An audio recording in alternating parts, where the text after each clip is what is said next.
Le verre à vin en cristal se brisa contre le parquet en chêne, le liquide rouge s'étalant sur le bois comme le sang d'une blessure fraîche. Mais ce n'était pas cela qui était brisé. C'était le vin qui avait été projeté à mon visage 3 secondes plus tôt, dégoulinant de mes cheveux, tachant ma chemise blanche, me brûlant les yeux. Le père de ma femme, Gérard de Montclair, se tenait au bout de sa table de salle à manger, un verre vide à la main et un mépris pur dans le regard.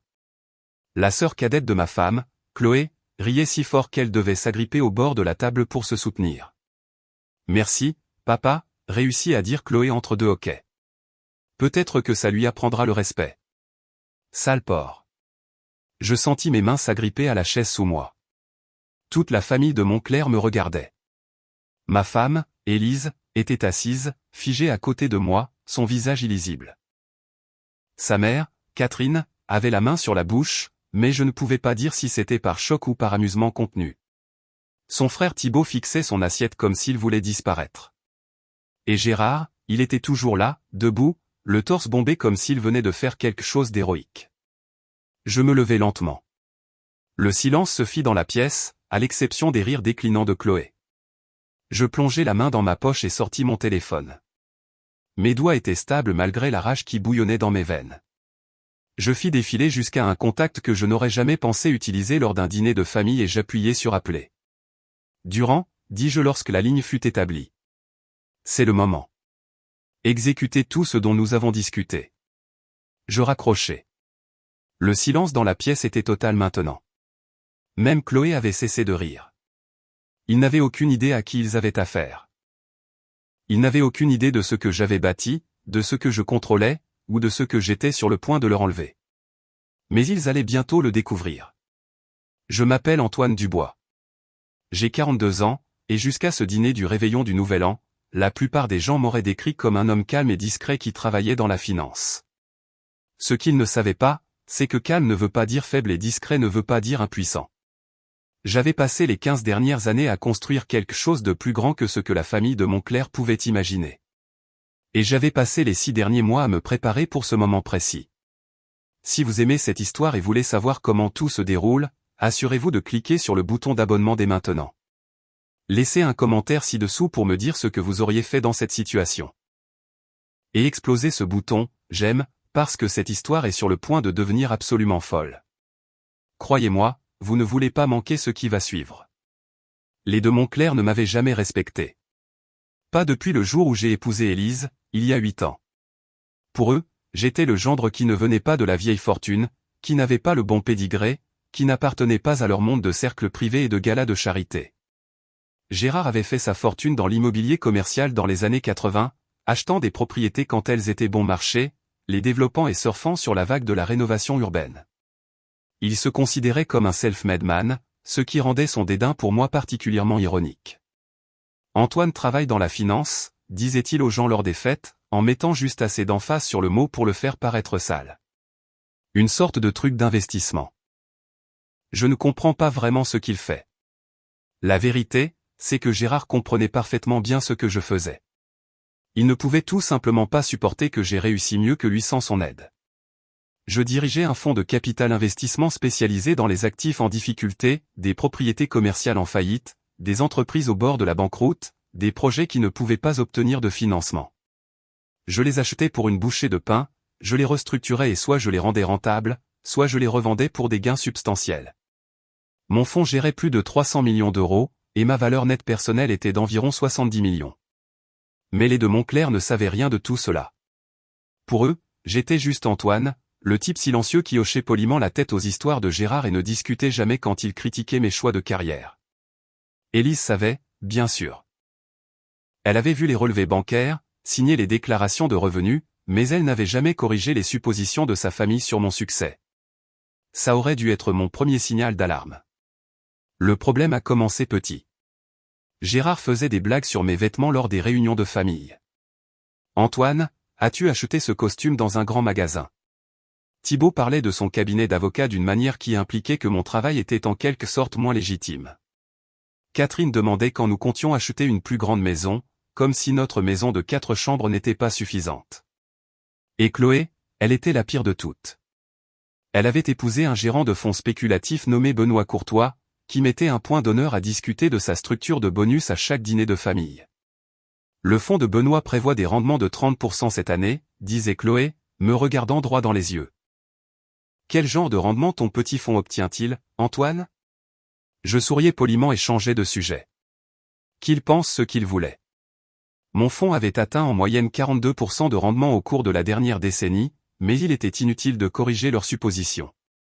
J'avais appris très tôt dans mon mariage que les de Montclair n'étaient pas intéressés par les faits qui contredisaient leur récit. Élise était différente quand nous nous sommes rencontrés.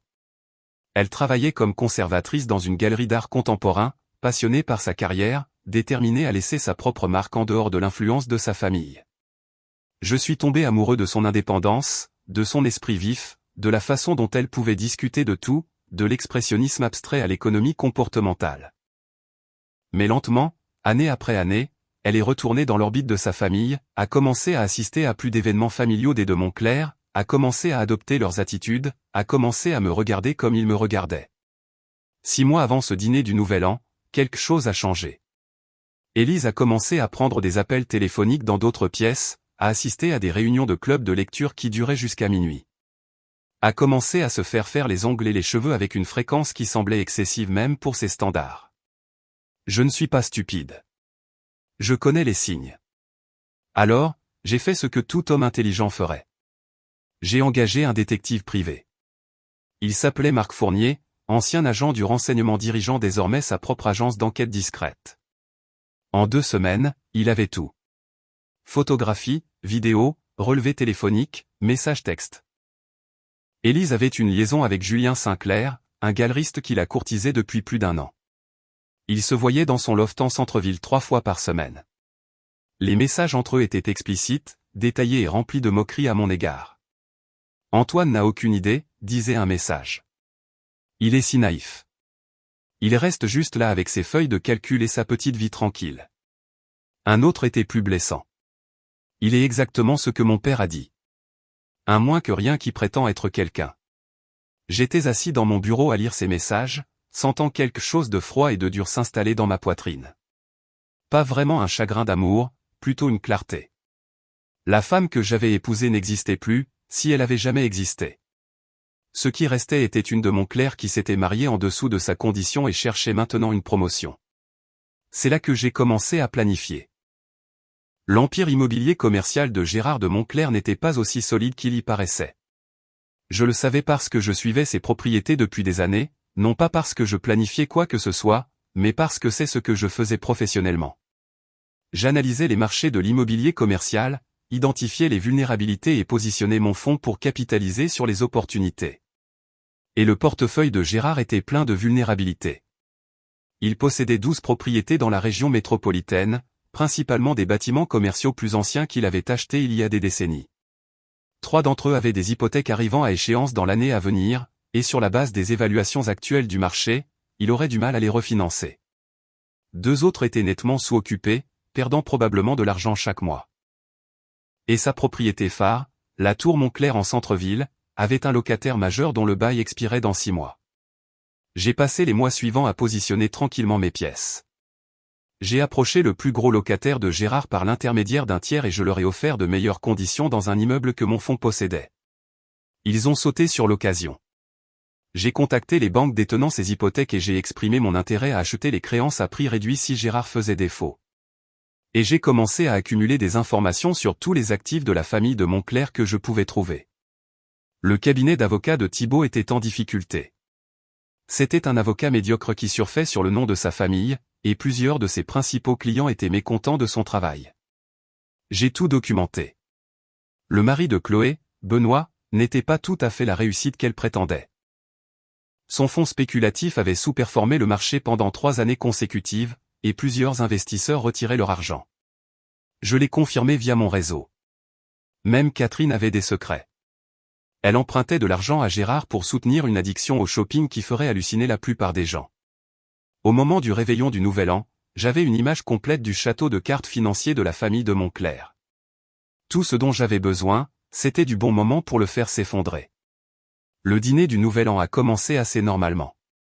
Élise et moi sommes arrivés au domaine des de Montclair à 18 h, rejoignant Thibault et sa femme Mélissa, Chloé et Benoît, et bien sûr, Gérard et Catherine. La maison était décorée avec ce bon goût coûteux que l'argent peut acheter, mais que la classe doit cultiver. Du cristal partout, des fleurs fraîches, un repas traiteur qui coûtait probablement plus que le loyer mensuel de la plupart des gens. Gérard tenait le haut du pavé, discutant de sa dernière acquisition, un centre commercial en banlieue qui, selon lui, serait transformateur pour la région. Thibaut parlait d'une affaire sur laquelle il travaillait, exagérant son rôle pour paraître plus impressionnant. Chloé et Benoît discutaient de leurs récentes vacances à Saint-Barth, s'assurant que tout le monde sache à quel point leur complexe hôtelier avait été exclusif. J'étais assis tranquillement à manger mon repas, répondant quand on me parlait, mais sans beaucoup participer. C'était mon rôle habituel à ces dîners. Le gendre silencieux qui n'était pas tout à fait à la hauteur. Antoine, dit Gérard à peu près à la moitié du plat principal. Je parlais à Bernard Henriot au club la semaine dernière. Il a mentionné que Tonfon a essayé d'acheter une de ses propriétés. Je levai les yeux. Nous faisons beaucoup de tentatives d'acquisition. Il faudrait que je vérifie de quelle propriété vous parlez. Le complexe d'entrepôt sur le boulevard de l'Industrie, dit Gérard. Bernard a dit que vous lui aviez offert environ 30% en dessous de la valeur du marché. Il a été insulté. Je souris poliment. Nous offrons ce que la propriété vaut sur la base de notre analyse. Si monsieur Henriot pense qu'elle vaut plus, il est libre de trouver un autre acheteur. C'est le problème avec votre génération, dit Gérard, s'échauffant. Aucun respect pour les relations établies. Aucune compréhension que les affaires se construisent sur la confiance et la réputation, pas seulement sur des chiffres sur une feuille de calcul. Je préfère laisser les chiffres parler d'eux-mêmes, répondis-je. Le visage de Gérard se durcit légèrement. Il n'aimait pas être contredit, même poliment. Les chiffres ne racontent pas toute l'histoire, Antoine. C'est ce que tu ne comprends pas. Bernard Henriot et moi faisons des affaires depuis 30 ans. Il y a une valeur dans cette relation que tes feuilles de calcul ne peuvent pas quantifier. J'aurais pu lui dire que Bernard Henriot avait 3 mois de retard sur ses paiements d'hypothèque et serait probablement contraint de vendre dans l'année, probablement à moi à un prix encore plus bas que celui que j'avais initialement offert, mais je ne l'ai pas fait. J'ai simplement hoché la tête et suis retourné à mon repas. C'est alors que Chloé est intervenue. Antoine ne comprend tout simplement pas comment fonctionnent les vraies affaires, a-t-elle dit. Benoît dit que les fonds d'investissement comme le sien sont essentiellement des vautours qui se nourrissent de carcasses. Benoît se tortilla mal à l'aise. Il n'avait jamais rien dit de tel, du moins pas en ma présence. Mais Chloé aimait lui mettre des mots dans la bouche pour se mettre en valeur. Les fonds d'investissement remplissent une fonction importante sur le marché, dis-je calmement. Nous fournissons des liquidités et des capitaux aux entreprises qui en ont besoin. Vous fournissez de l'exploitation, dit Chloé, enhardie par le vin qu'elle avait bu. Vous achetez des choses à bas prix à des gens désespérés et les vendez pour un profit. Ce ne sont pas des affaires. C'est du vol. Je sentis la main d'Élise sur mon bras, un avertissement de laisser tomber. Je la regardai, vis l'expression familière qui signifiait « ne fais pas de vagues ». N'embarrasse pas la famille. Je me demandais si Julien Sinclair avait déjà droit à ce regard, ou si elle le réservait juste pour moi. Je pense que nous devrions changer de sujet, dit Élise doucement. Mais Gérard n'avait pas terminé. Non, parlons-en, dit-il. Je veux comprendre la philosophie d'affaires d'Antoine. Aide-moi à comprendre comment acheter des propriétés en difficulté à des prix de liquidation est autre chose que de profiter des malheurs des gens. Je posai ma fourchette avec précaution. Préféreriez-vous que ces propriétés restent vides? Préféreriez-vous que ces entreprises déclarent faillite et licencient tous leurs employés? Parce que c'est l'alternative. J'achète des actifs qui échouent et je les transforme en quelque chose de productif. Je sauve des emplois. Je crée de la valeur là où il n'y en avait pas. Tu crées de la valeur pour toi-même, rétorqua Gérard. Ne présente pas ça comme de la charité. Je n'ai jamais prétendu que c'était de la charité, dis-je. Ce sont des affaires, ce qui est plus que ce que je peux dire du fait de s'accrocher à des propriétés qui perdent de l'argent chaque mois juste parce que vous êtes trop fiers pour admettre que le marché a changé. Le silence se fit dans la pièce. J'avais franchi une ligne en insinuant que les affaires de Gérard n'étaient pas aussi florissantes qu'il le prétendait. Thibaut fixait son assiette. Les yeux de Chloé étaient grands ouverts de choc. Catherine avait l'air de vouloir se cacher sous la table. Gérard se leva lentement. Son visage avait la couleur du bœuf cru. « Comment osez-vous » dit-il, sa voix tremblante de rage. Comment osez-vous venir chez moi et m'insulter? Je ne vous insulte pas, dis-je, en restant assis. J'énonce un fait. L'immobilier commercial change. Les méthodes qui fonctionnaient dans les années 80 ne fonctionnent plus. Vous devez vous adapter ou vous serez laissé pour compte. Dehors, dit Gérard. Sortez de ma maison. C'est alors qu'Élise fit son choix. Au lieu de me défendre ou d'essayer de calmer la situation, elle se tourna vers moi avec des yeux froids et dit, « Antoine, peut-être qu'on devrait partir. » Pas, peut-être qu'il est déraisonnable. Pas, peut-être que vous devriez tous les deux vous calmer. Juste, peut-être qu'on devrait partir. Comme si j'étais le problème. Quelque chose en moi se cristallisa à ce moment-là. Je me levai, mais je ne me dirigeai pas vers la porte. Au lieu de cela, je marchai vers Gérard.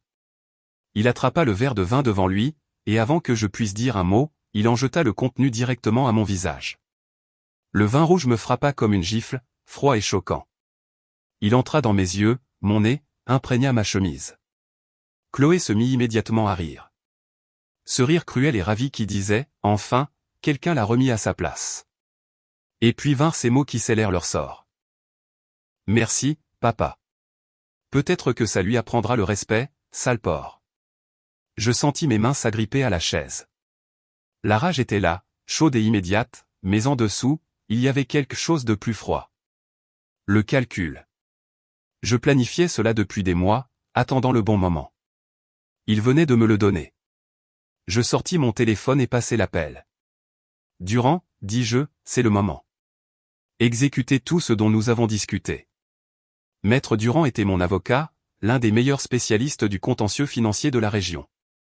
Nous nous préparions pour ce moment depuis 3 mois, depuis que j'avais décidé que mon mariage était terminé et que le traitement que la famille de Montclair m'infligeait était passé de l'impolitesse à une hostilité active. Antoine, que se passe-t-il? Demanda Élise alors que je raccrochais. Il y avait de l'incertitude dans sa voix maintenant. Peut-être la première fissure dans son armure de Montclair. J'en ai fini, dis-je simplement.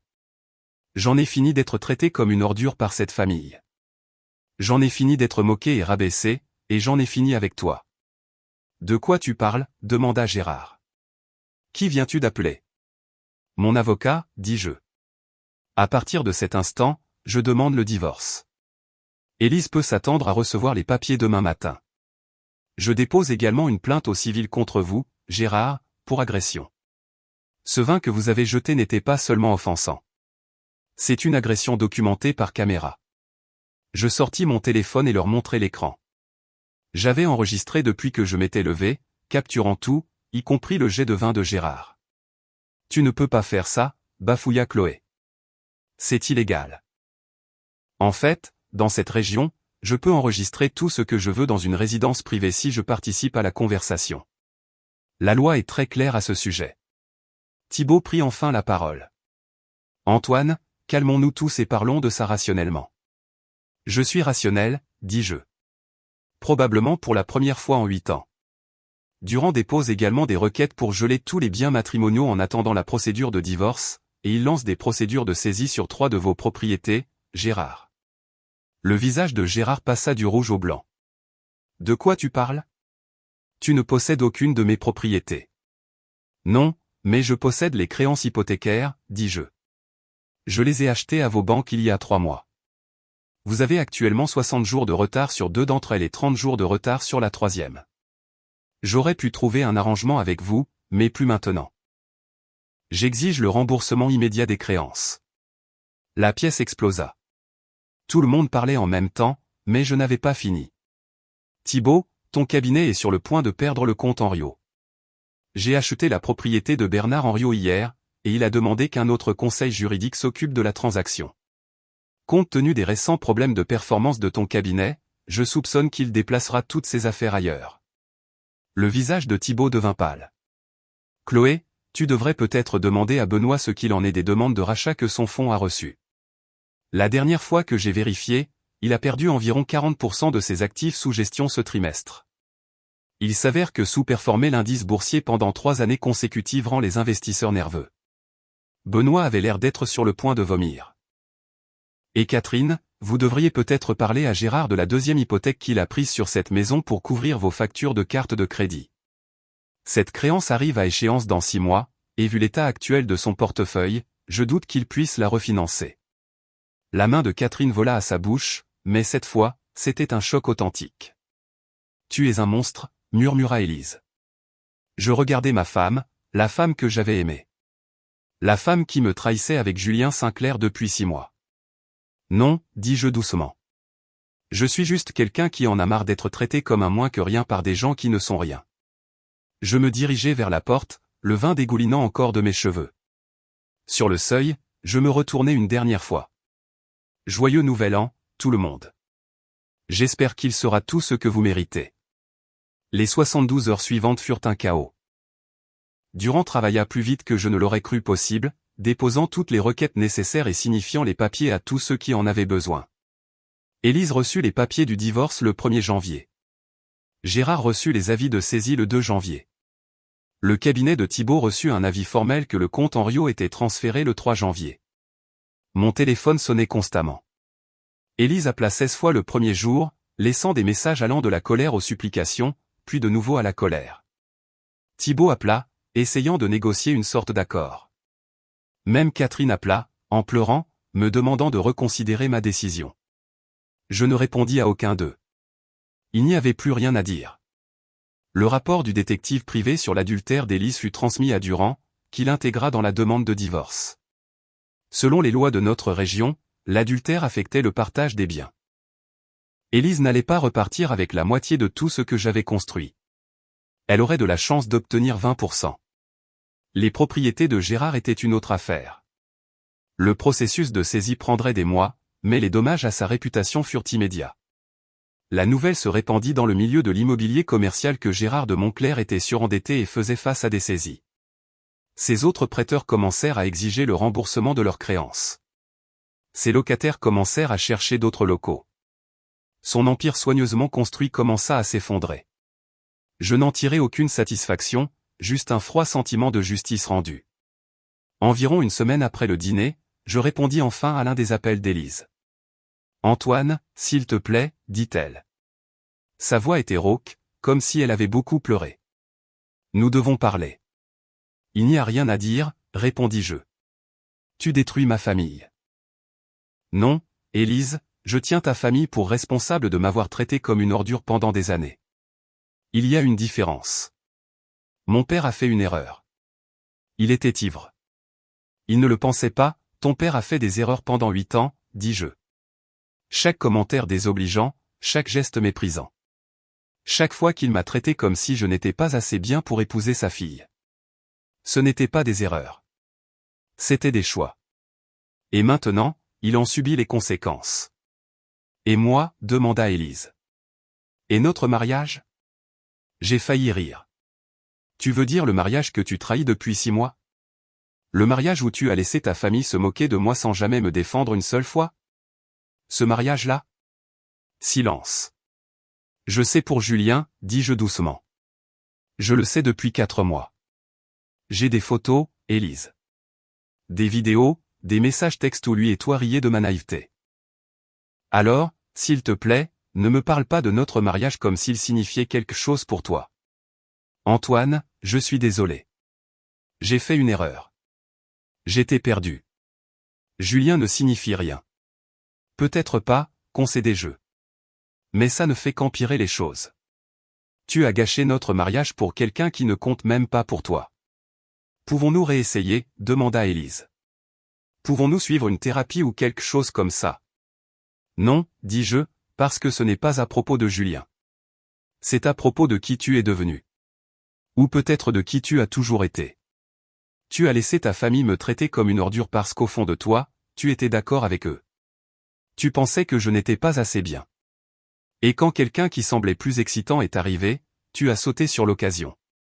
Ce n'est pas vrai. Alors pourquoi ne m'as-tu pas défendu, demandai-je.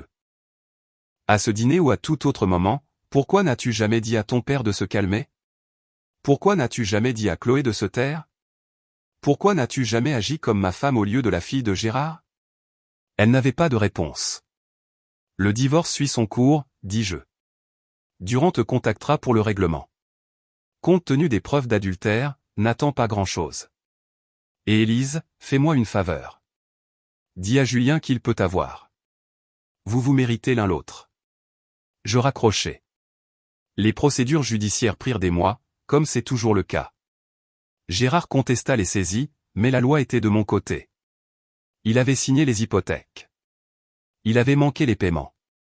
Le fait qu'il ne sache pas que c'était moi qui détenais les créances ne changeait rien à ses obligations légales. Sa propriété phare, la tour Montclair, fut la première à partir. J'ai procédé à la saisie et l'ai immédiatement vendue à une société de développement pour un profit substantiel. L'ironie était que l'acheteur prévoyait de la rénover et de la moderniser, exactement ce que Gérard aurait dû faire des années auparavant au lieu de la laisser se détériorer pendant qu'il percevait les loyers de locataires de plus en plus désespérés.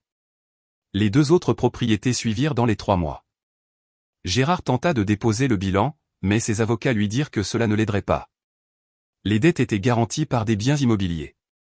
La faillite pourrait retarder les choses, mais le résultat serait le même. Le cabinet d'avocats de Thibault réussit à survivre, de justesse. La perte du compte Henriot fit mal, mais ils avaient d'autres clients. Thibault lui-même m'envoya un email pour s'excuser de son rôle dans le traitement que sa famille m'avait infligé. Je n'ai pas répondu. Ces excuses arrivaient 8 ans trop tard et étaient entièrement motivées par son intérêt personnel. Chloé et Benoît eurent leurs propres problèmes. Le fonds spéculatif de Benoît s'effondra après une série de mauvais investissements et de rachats de clients. Il finit par accepter un poste d'analyste financier dans le fonds de quelqu'un d'autre, gagnant une fraction de ce qu'il gagnait auparavant. Chloé divorça de lui 6 mois plus tard. Apparemment, un homme qui ne pouvait pas maintenir son style de vie ne valait pas la peine d'être gardé. Les valeurs de la famille de Montclair à l'œuvre. Catherine emménagea dans une maison plus petite après que Gérard eut dû vendre le domaine pour couvrir ses dettes.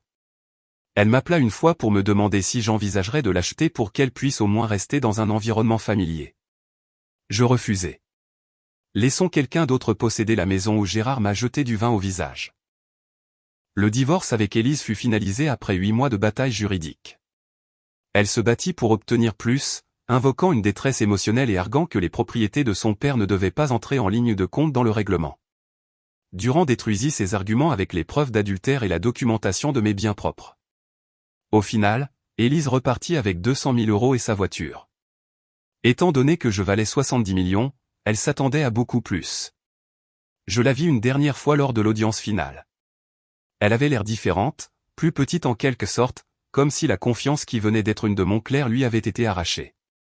Elle essaya de m'approcher dans le couloir du palais de justice, mais je passai sans la reconnaître. Il n'y avait plus rien à dire.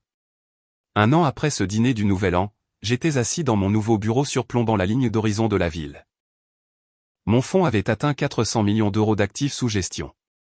J'avais acquis 2 autres propriétés dans le centre-ville et j'étais en négociation pour une 3e. Les affaires allaient bien. Mieux que bien. Mon assistante frappa à la porte. « Monsieur Dubois, il y a quelqu'un ici pour vous voir. » Elle n'a pas de rendez-vous, mais elle dit que c'est important. Je levai les yeux de mon ordinateur. Qui est-ce? Elle dit s'appeler Amandine Rousseau. Elle est conservatrice au musée d'art contemporain. Je ressentis une petite pointe d'intérêt. J'étais devenu un mécène du musée depuis mon divorce, assistant à des vernissages et à des expositions. L'art était devenu un refuge, un rappel qu'il y avait de la beauté et du sens au-delà des bilans et des acquisitions immobilières. « Faites-la entrer », dis-je. Amandine entra dans mon bureau avec l'assurance de quelqu'un qui sait ce qu'elle veut. Elle devait avoir la trentaine, avec des cheveux au burn et des yeux intelligents qui embrassèrent tout l'espace en un seul coup d'œil. « Monsieur Dubois », dit-elle en me tendant la main. « Merci de me recevoir sans rendez-vous. »« Appelez-moi Antoine », dis-je en lui serrant la main. « Que puis-je faire pour vous ? » ?»« Je suis ici pour demander de l'argent, » dit-elle sans détour. « Le musée prépare une expansion majeure, et nous recherchons des donateurs qui comprennent la valeur de l'art dans notre communauté. » Je souris malgré moi. C'est une approche rafraîchissante et directe. « Je ne crois pas qu'il faille faire perdre leur temps aux gens, » dit Amandine. « Vous êtes un homme d'affaires prospère. Vous appréciez l'efficacité, alors je suis efficace. » Nous avons parlé pendant 1 heure des projets du musée, de l'art contemporain, du rôle de la culture dans le développement urbain. Amandine était brillante, passionnée et complètement indifférente à ma richesse ou à mon succès. Elle se souciait de l'art, du musée, de la création de quelque chose de significatif pour la communauté. Quand elle est partie, je m'étais engagé à donner 5 millions d'euros au projet d'expansion. Je l'ai aussi invitée à dîner. Elle a dit oui. La famille de Moncler s'estompa dans ma mémoire au cours de l'année suivante. J'ai entendu par divers canaux que Gérard avait pris un poste dans une société de gestion immobilière, travaillant essentiellement pour quelqu'un d'autre après des décennies à son propre compte. Thibaut exerçait toujours le droit, toujours aussi médiocre. Chloé s'était remariée, cette fois avec un homme qui travaillait dans les assurances. Catherine avait maîtrisé ses dépenses. Ou peut-être qu'elle n'avait tout simplement plus l'argent de Gérard à dépenser. Élise a déménagé sur la Côte d'Azur. Quelqu'un m'a dit qu'elle travaillait dans une galerie à Nice, essayant de relancer la carrière qu'elle avait abandonnée en épousant le style de vie des de Moncler. Je lui souhaitais bonne chance de la manière abstraite dont on souhaite bonne chance à quelqu'un qui comptait autrefois mais ne compte plus. Amandine et moi sommes sortis ensemble pendant 6 mois avant que je lui demande d'emménager avec moi. Elle a dit oui, mais à certaines conditions. Elle garda son appartement comme atelier. Elle maintint son indépendance. Elle a clairement fait savoir qu'elle était avec moi parce qu'elle le voulait, pas parce qu'elle avait besoin de quoi que ce soit de moi. C'était exactement ce dont j'avais besoin. Le soir du réveillon du Nouvel An, exactement 2 ans après que Gérard m'ait jeté du vin au visage, Amandine et moi avons organisé un dîner dans Montpentouse. La liste des invités comprenait Durand et sa femme, Marc Fournier et son partenaire, plusieurs collègues de Montfond et une poignée d'amis d'Amandine du monde de l'art. À minuit, alors que le champagne coulait à flots et que tout le monde célébrait, Amandine m'a pris à part sur le balcon. « Tu sais ce que j'aime chez toi ?» a-t-elle demandé. « Mon physique ravageur et mon charme ?» ai-je suggéré. Elle a ri. « Non. » Enfin, si, mais ce n'est pas ce que j'allais dire. J'aime que tu connaisses ta valeur. Tu n'as besoin de personne pour te valider. Tu n'as besoin de personne pour te dire que tu as du succès, que tu es intelligent ou que tu as de la valeur. Tu le es, tout simplement. Je l'ai serré contre moi, regardant les lumières de la ville s'étendre sous nous. J'ai dû apprendre ça à la dure. Les meilleures leçons le sont généralement, a dit Amandine. Nous sommes restés là, dans l'air froid de janvier, écoutant les sons de la célébration à l'intérieur, et j'ai réalisé quelque chose d'important. La famille de Moncler avait pensé qu'elle me donnait une leçon en me traitant comme si je n'étais pas assez bien. Ce qu'il m'avait réellement appris, c'est qu'être assez bien pour les mauvaises personnes ne signifie rien. J'avais bâti mon succès selon mes propres termes. J'avais quitté des gens qui ne me valorisaient pas. Et j'avais trouvé quelqu'un qui m'aimait, non pas malgré qui j'étais, mais à cause de cela. Ce vin au visage avait été le réveil dont j'avais besoin. Non pas pour prouver quelque chose aux de Moncler, mais pour me prouver quelque chose à moi-même, que je méritais mieux, que je valais plus qu'il ne m'en avait jamais accordé le crédit. Et alors qu'Amandine et moi retournions à l'intérieur pour rejoindre nos amis, j'ai réalisé que la meilleure vengeance n'était pas de détruire la famille de Moncler. La meilleure vengeance était de construire une vie si belle qu'ils ne pourraient même pas l'atteindre s'ils essayaient. Gérard de Moncler m'avait jeté du vin au visage, pensant me remettre à ma place. Ce qu'il avait réellement fait, c'était me libérer. Et pour cela, je suppose que je devrais le remercier. Si cette histoire a résonné en vous, si elle vous a fait réfléchir sur le fait de vous défendre ou de connaître votre valeur, je veux vous lire dans les commentaires. Avez-vous déjà eu un moment où le manque de respect de quelqu'un vous a en fait poussé vers quelque chose de meilleur? Partagez votre histoire ci-dessous.